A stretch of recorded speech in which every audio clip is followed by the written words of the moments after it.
Rachel Silverman is in San Francisco, where the Ninth Circuit Court of Appeals is based, the court that hasn't reinstated Trump's travel ban. Okay, Rachel, good morning to you. Just explain to us, if you can, the court's decision. Good morning, Kamali. Well, it's a 29-page opinion, and it's a total repudiation of President Trump's case.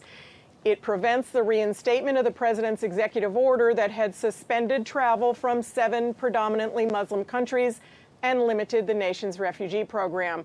The decision was unanimous. 3 judges on an emergency panel, 2 of them appointed by Democrats, 1 by a Republican. So no one can say the decision came down along political lines. Basically, the judges said they agreed with lawyers for the 2 states, Washington and Minnesota, who challenged the ban, and their allies. They say the ban was motivated by religious discrimination, that it endangered rather than enhanced the nation's safety, and that it threatened the economy. The judges flatly rejected the government's argument that the suspension of the order should be lifted immediately for national security reasons, and they forcefully asserted their ability and responsibility to serve as a check on the president's power. Kamali? Now, Rachel, what move does the Trump administration now make? He said, "See you in court" on Twitter. Has he got any recourse to try and bring this ban in another way? Well, the Justice Department is reviewing the order and weighing its options, and President Trump clearly wants to take it to court, probably to the Supreme Court. There are 4 legal options. The first one is go write a new executive order, one that doesn't bar all citizens from the 7 countries, and that order might have a better shot at clearing legal hurdles.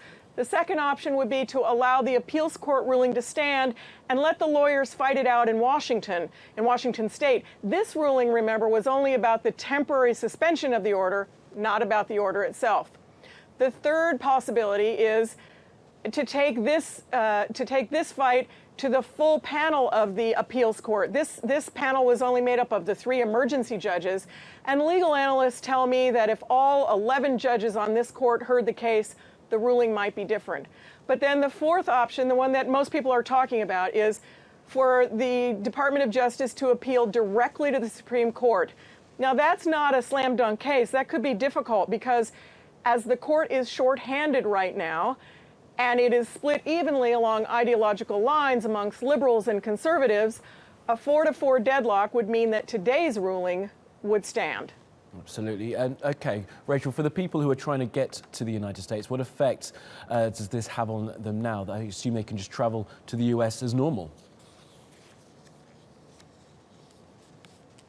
Well, this is good news. The suspension of the travel ban is still in effect, so things proceed just as they had before the president signed the controversial order.